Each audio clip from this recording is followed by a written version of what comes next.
Welcome to an evening in the arts. This evening features artwork and music representing grades 5K through 8th grade in a street festival atmosphere.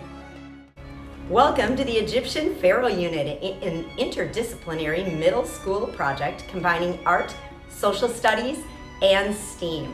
I would like to introduce my team: Beth Steckline, social studies teacher and history buff; Taylor Seidel, STEAM coordinator and technology expert; and I'm Mary Steffen, art teacher and loves a challenge. As middle school teachers, we like to see connections between subjects, have fun, and truly engage our students. Let's get to this Egyptian project. We have done it in 7th grade, but it's able to be done in 6th, 7th, or 8th grade. I'm going to give you a brief overview on what all 3 teachers do. For our classes, they're about 40 minutes each. They take more than one class, but after you get all the information, you can decide what works best for you. I do all the content and I introduce all of the projects, while Mary will do the oil pastels in art class, and Miss Seidel will be doing the papyrus for STEM. We are currently face-to-face, but all of this can be adjusted for virtual because we do have some kids staying at home. So we'll give you some tips and tricks as we go.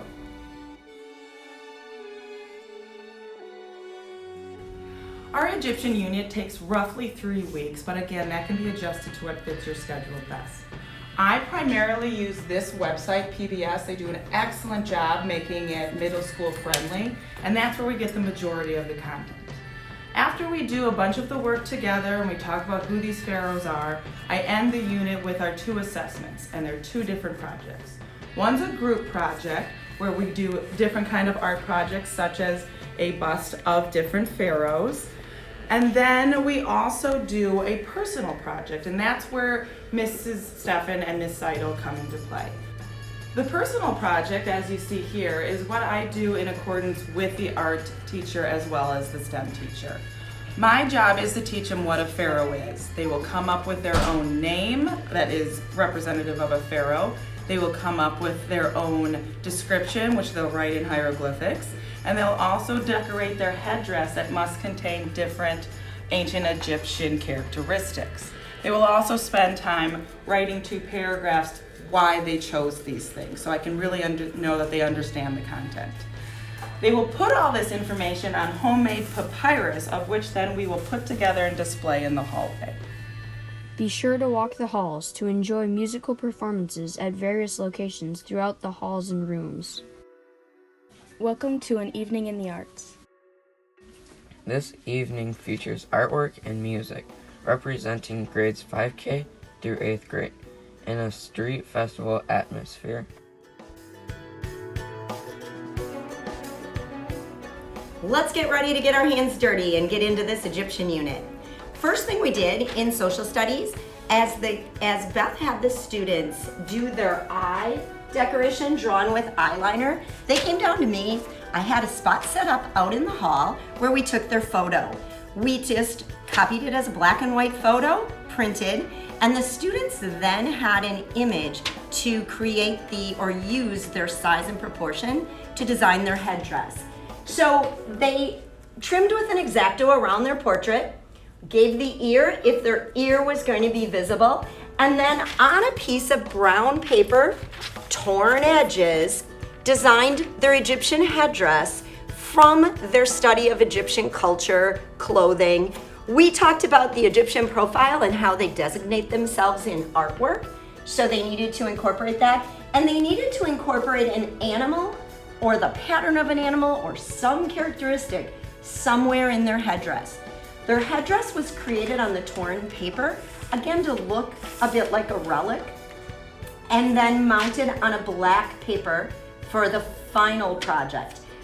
When we got to the oil color pastel unit, we talked about color theory, we talked about color schemes, we reviewed what we knew, we talked about the various oil pastel techniques, such as how to blend, possibly using baby oil, overlaying colors, trying to get that illusion of form so their piece would not look flat and 2-dimensional. We wanted them to have texture and form and pattern, and we stressed the principles of design as we went along with that. Now I said that we did oil pastels, but you certainly could use any other product, from the oil pastels to the Prismacolors to colored pencils to anything you could think of. You could paint, you could make that work.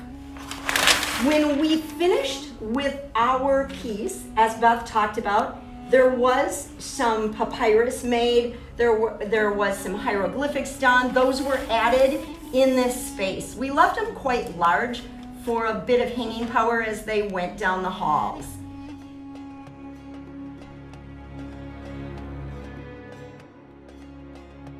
Be sure to walk the halls to enjoy musical performance at various locations throughout the halls and rooms. Be sure to check out the Grade 7 project connecting art and social studies. We studied ancient Egypt. While learning about this time period, we created ourselves as ancient Egyptian pharaohs.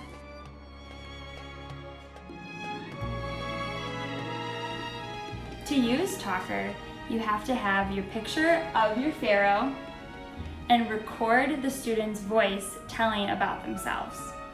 Then you can manipulate a mouth over their lips so that the pharaoh actually talks.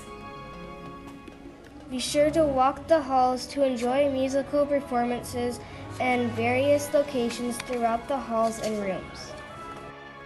For our project, I did all of the voice recording and the manipulating of the mouth visual, but I would definitely recommend, if you have the devices, that the kids try it. These are definitely technology skills they're capable of. They loved seeing the final project of their mouths and voices coming out of their pharaoh head. Be sure to check out the Grade 7 project connecting art and social studies. We studied ancient Egypt. While learning about this time period, we created ourselves as an Egyptian pharaoh. We hope we've inspired you to embark on an interdisciplinary project. We and our students love seeing the connections between subjects, working together, and bringing something to life. We hope this Egyptian project did that for you and will give you a start to try it. And lucky for us, our Office of Development was able to create an incredible video that we used to advertise our annual Fine Arts Festival. It was playing in the lobby to welcome and greet guests as they entered, and it described what was happening for both this project and what was happening that evening in the arts. So I hope you enjoy this unit, and keep in mind what Homero Brito once said: art is too important not to share.